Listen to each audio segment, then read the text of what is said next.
The return of my Coin Lady channel brings me much joy. Today, Ripple's YouTube account saw the publishing of around 50 videos. Concurrently, the price of XRP was rising and was approaching 60 cents. For the sake of tokenizing Ripple assets now and tomorrow, I fail to see why they made all those movies public today. Check out their plans for tokenization now. The second fastest growing industry is private credit and debit, which has been boosted by tokenized mortgages, consumer loans, and microloans. Other players in this space include real estate transactions and treasury notes. Better price discovery in comparison to traditional assets, more efficient trading of carbon credits, and increased financial flows for small and medium-sized businesses are further use cases for tokenization. You know, new businesses will spring up as tokenization gets going.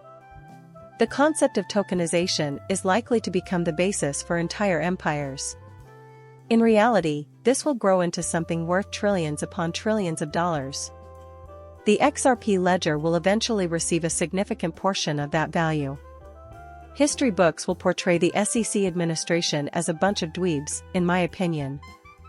Looking at the growth of Ripple in this country, that country, and even in Europe, Europe is massive, the UK has massive markets, and the US is falling behind. It's clear that the SEC vs Ripple case has made Ripple big. Brad is completely correct. I pointed out all those facts throughout 2022 and 2023. You know, smaller countries are also using RippleNet technology and XRP for cross-border payments, and they're growing non-stop, so eventually, this will all work out. Temenos Niam's Ripple payments below are settled by Visa Direct, which widens the service. Visa Direct allows for instantaneous international and local payments to billions of endpoints in more than 990 marketplaces and 160 countries, as you can see with Niam. Consider all the nations where Niam is already present. The company is always growing and expanding. Plus, rippling isn't always the direct cause. The Ripple Network's collaborators are building yet another enormous system, a global payment rail network. In an effort to make cryptocurrency payments easier and more accessible, WireX and SAP have launched WireX Pay, with the goal of reaching millions of retailers around the world. The day when you can just go into a store and pay with cryptocurrency will be a game changer, but that day will come quickly after merchants begin accepting it as payment. That's what's guiding us towards widespread adoption. I keep bringing up the fact that in 2020, the state of Georgia granted Ripple-powered crypto firm WireX its first financial transmission license in the US. That's the total amount of time that Ripple and WireX have been cooperating.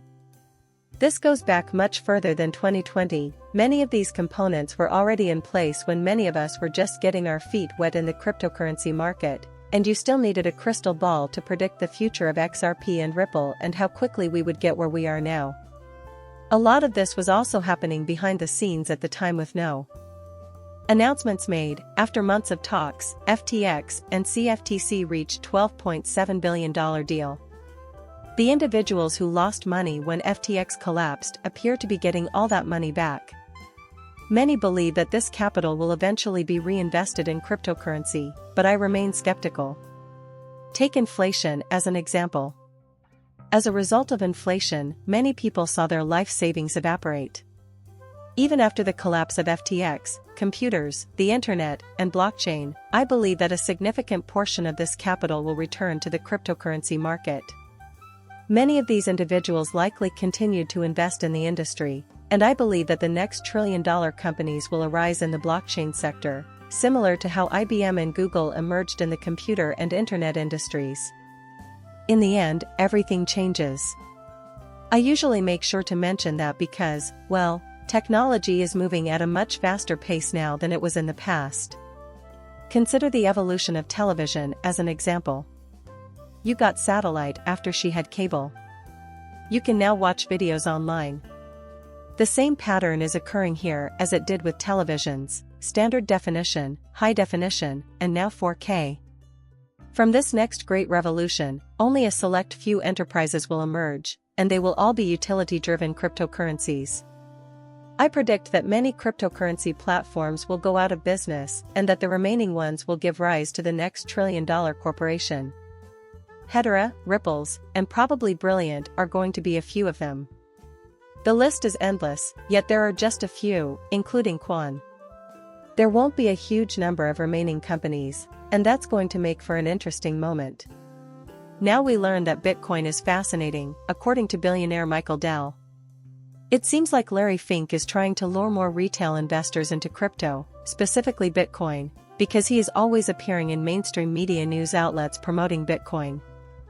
You need restrictions, because there are scams in the cryptocurrency market. You should also get some crypto-specific training.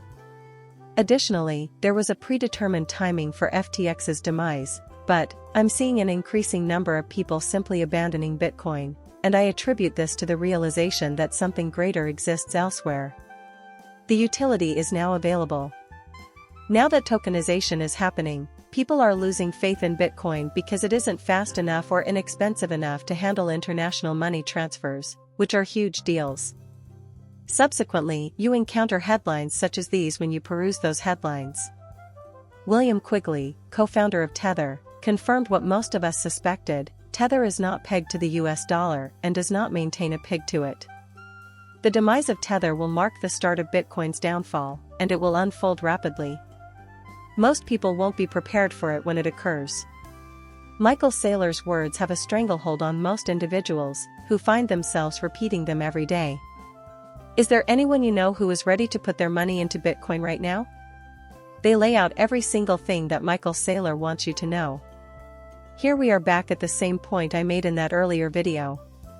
At some point, XRP will flip Bitcoin, in my opinion.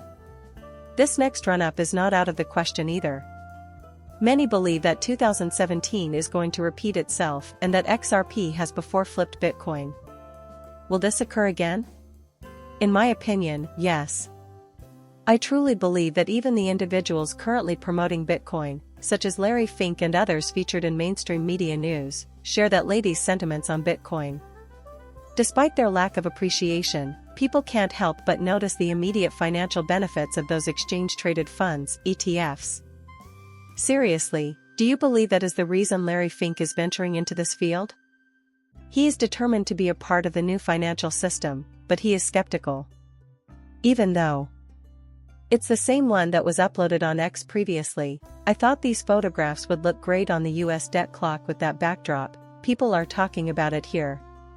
May America be blessed by God. I would like to bring up an additional point, though. Just take a look at our nearly $35 trillion in debt. While the national debt keeps piling up, the majority of people are battling inflation. Hyperinflation will also occur at some point. There will be a catastrophic failure. As of right now, no one knows what it is, but when it does, it will demolish this entire curve and send domino reeling. Financial system, most likely commercial real estate, residential real estate, the stock market. An entirely new monetary system will be born from this upcoming period of great upheaval. The impending issue has already been resolved, and what we will observe unfolding is similar to a planned accident. The silver lining is that I seriously doubt it will materialize before the next election. At this particular moment, they will do all in their power to forestall any potential crisis that could derail the next election, which is why I predict that Bitcoin will have one final, thrilling surge. My advice to anyone I know who has put money into Bitcoin is to cash out as soon as possible once they start making a profit. I don't think its value will go beyond $100,000, and I think most people would agree. However, there are others, like Michael Saylor, who predict that 10 million Bitcoin will be released soon. Do nothing more than sit tight and wait for it to transpire. Anticipating the $10,000 XRP is similar to this. In contrast, I've been pointing out for a long time that things are changing, and I think XRP has a better chance of hitting 10,000 than Bitcoin does of reaching 10,000. Thank you for watching my channel and for subscribing. I'll see you later.